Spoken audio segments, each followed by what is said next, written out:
네, 국민의힘 대통령 후보로 선출된 윤석열 후보를 직접 만나보겠습니다. 먼저 축하드립니다. 고맙습니다. 예, 그동안 예측이 엇갈렸습니다. 깻잎 한 장 차이의 승부다. 아니다, 20%포인트 정도 큰 격차가 벌어질 거다라고 했는데 결국 뚜껑을 열어보니 6%포인트 정도의 차이였습니다. 이 숫자의 의미를 어떻게 보고 있습니까? 그래서 저는 선거운동을 하는 과정에서 승리에 대한 그 기대 그리고 확신은 좀 하게 됐습니다만은 이것이 격차가 어느 정도일지에 대해서는 오늘 그 발표를 들을 때까지도 잘 생각을 하기 어려웠습니다. 네. 예, 오늘 그 득표율을 보면 당원 투표에서는 압도했지만 여론조사 결과로는 또 홍준표 후보에게 10%포인트 정도 뒤졌는데 그래서 앞으로 중도층 공략이 필요한 게 아니냐 이런 분석들이 나오고 있습니다. 어떤 생각을 가지고 계십니까? 어쨌든 우리 홍준표 후보께서 청년과 또 중도에 대해서 또 많은 지지를 받고 계신다고 하면은 그것이 또 우리 당의 자산이기 때문에 우리 당과 또 우리 홍준표 후보께 좀 많은 도움을 청하고 배우고 해서 저의 그 부족한 부분들을 좀 채워 나가겠습니다. 예. 오늘 수락연설에서 가장 많이 언급된 게 공정과 상식입니다. 이걸 실현할 윤석열 후보의 대표 공약은 뭘까요?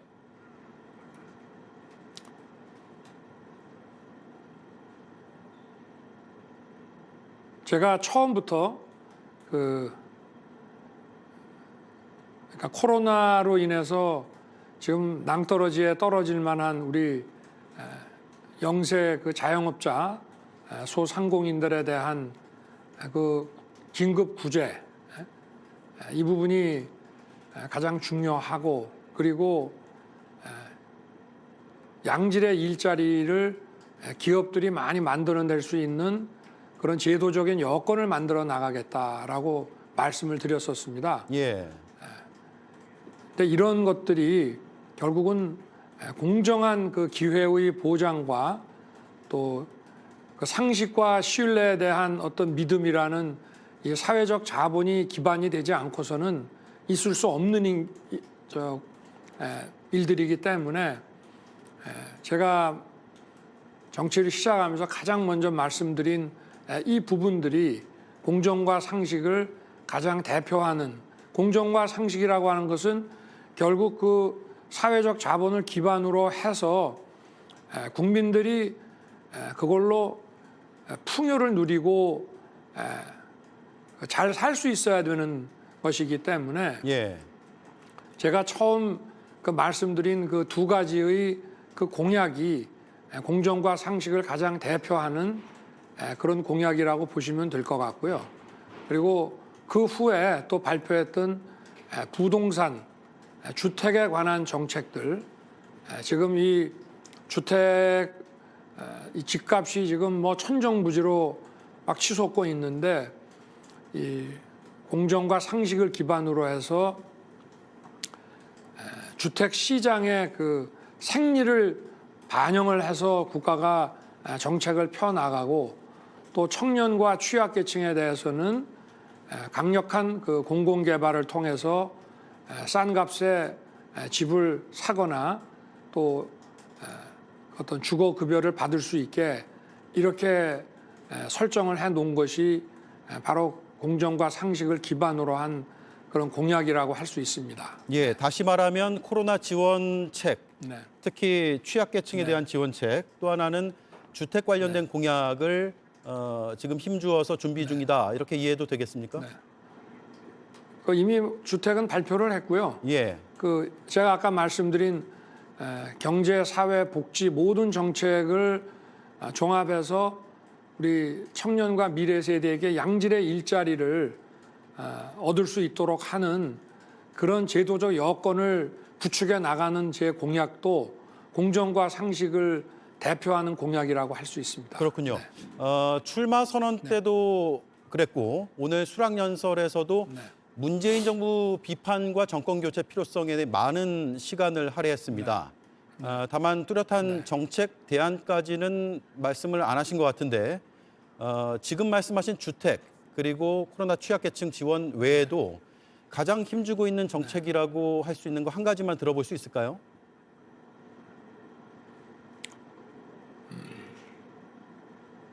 일단 제가 토론 과정에서 몇 차례 그 말씀을 드렸는데요. 이 중소기업이라든가 이 시장에 대한 이런 정책들이 너무 비현실적이고 예. 좀 이념에 치우쳐 있습니다.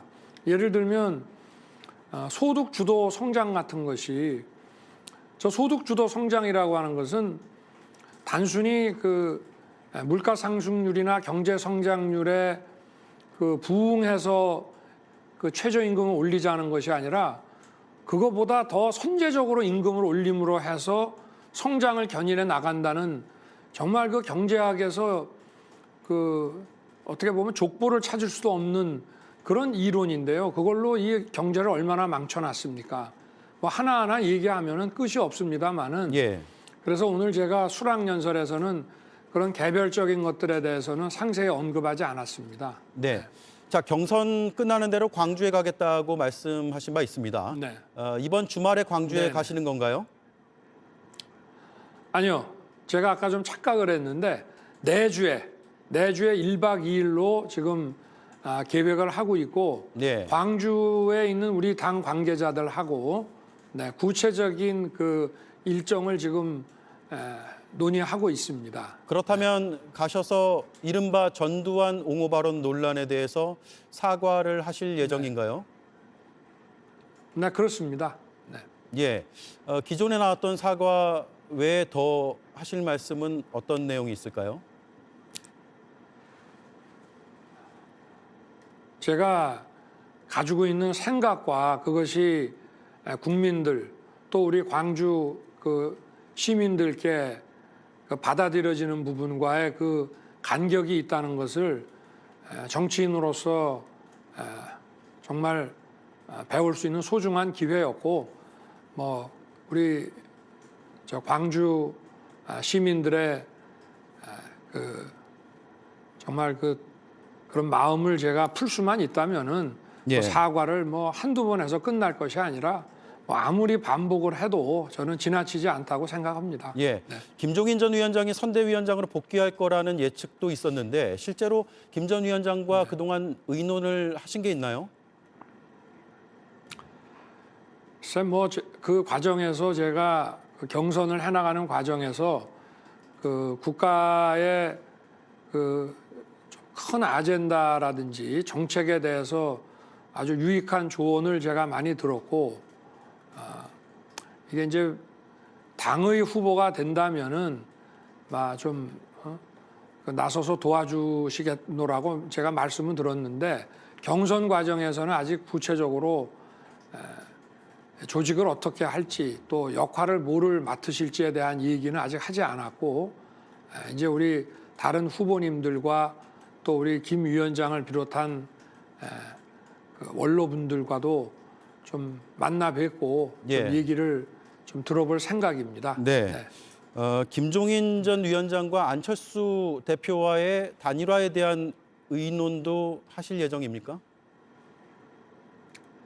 그래서 저는 우리 안철수 대표가 공당의 대표이시고 한국 정치에 그래도 큰 기여를 해오신 분으로서 지금 대선 출마 선언을 하셨는데 지금 단일화 얘기를 정치인으로서 언급하는 거는 그분에 대한 예의가 아니라고 생각합니다. 예. 우리 안 대표님도 본인의 대선 출마의 그 명분과 또 본인의 그 대선 후보로서의 그 존재감 내지는 그 이유에 대해서 국민들께 충분히 보여드리고 그리고 안 대표님이나 또 우리 당의 정치인들이나 다 우리가 그 정권 교체에 대한 그 책임의식에 대해서 또 그 명분에 대해서 공감을 하고 있기 때문에 네. 저희는 정권 교체를 위한 그 야권 통합이라는 큰 그림은 그릴 수 있을 것이라고 기대하고 있습니다. 네.